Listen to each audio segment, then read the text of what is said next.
Bismillahirrahmanirrahim. Assalamualaikum warahmatullahi wabarakatuh.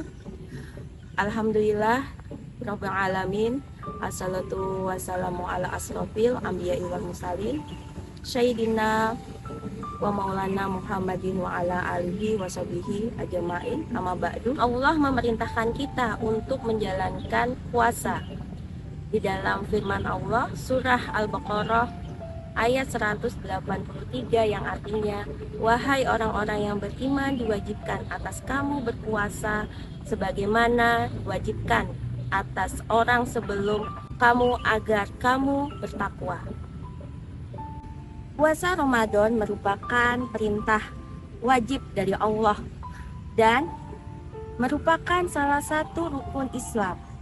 Di bulan yang penuh kemuliaan, tentu kaum muslimin berlomba-lomba untuk meraih pahala, mulai dari tadarus Al-Quran, sholat malam, sedekah, dan amalan-amalan ibadah yang lainnya. Sebagai seorang muslim, tentu kita sangat mengharapkan amalan kita diterima Allah Subhanahu wa Ta'ala. Oleh karena itu, kita harus memahami bagaimana syarat diterimanya amalan kita. Ada dua hal menjadikan syarat agar amalan kita diterima oleh Allah Subhanahu wa Ta'ala. Yang pertama adalah niat yang ikhlas karena Allah.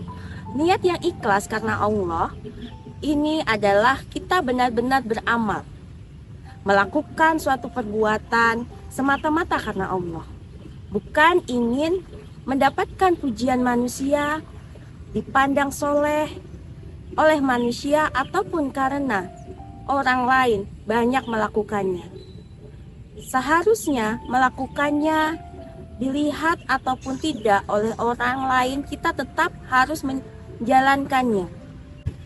Imam Abi Al-Qasimi mengatakan, ikhlas adalah menjadikan tujuan taat satu-satunya hanyalah kepada Allah Subhanahu wa Ta'ala yang maha besar. Artinya, yang ia inginkan dalam ketaatan hanyalah untuk mendekatkan diri kepada Allah, bukan yang lain.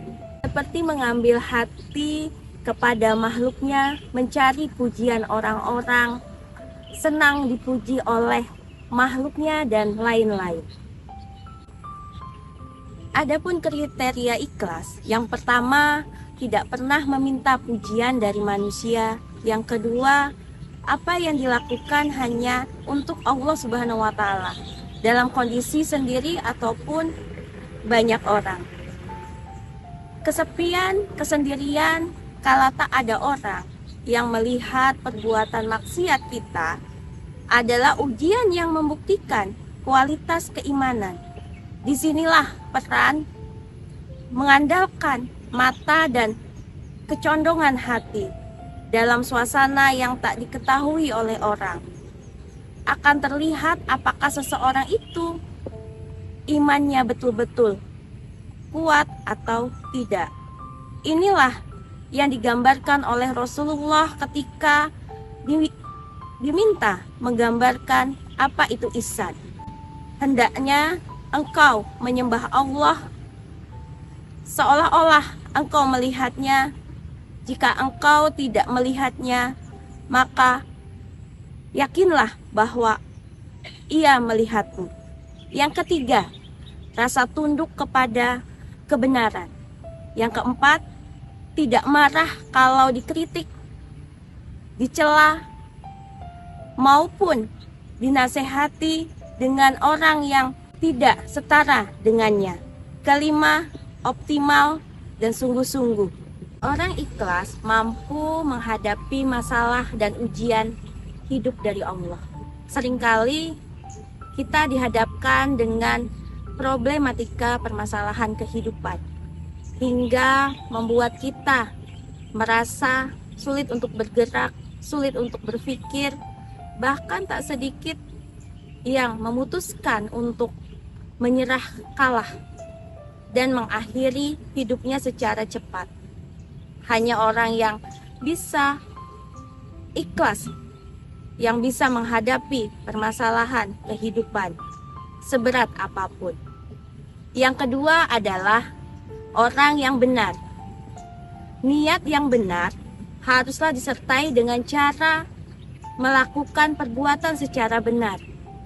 Maksudnya benar adalah sesuai syariat Allah, sesuai dengan tuntunan Allah Subhanahu wa taala, sebagaimana yang telah dicontohkan oleh Rasulullah SAW.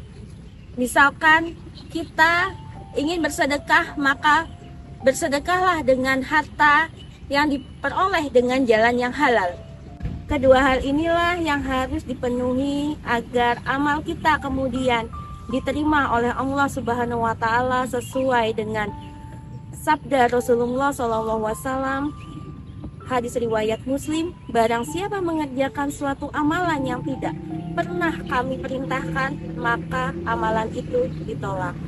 Semoga kita semua bisa beramal maksimal di bulan penuh kemuliaan dan semua amal kita diterima oleh Allah Subhanahu wa taala sehingga kita memperoleh derajat takwa di sisi Allah. Amin amin ya robbal alamin. Selamat menunaikan ibadah puasa dan selamat menikmati santapan sahur bersama keluarga tercinta. Wassalamualaikum warahmatullahi wabarakatuh.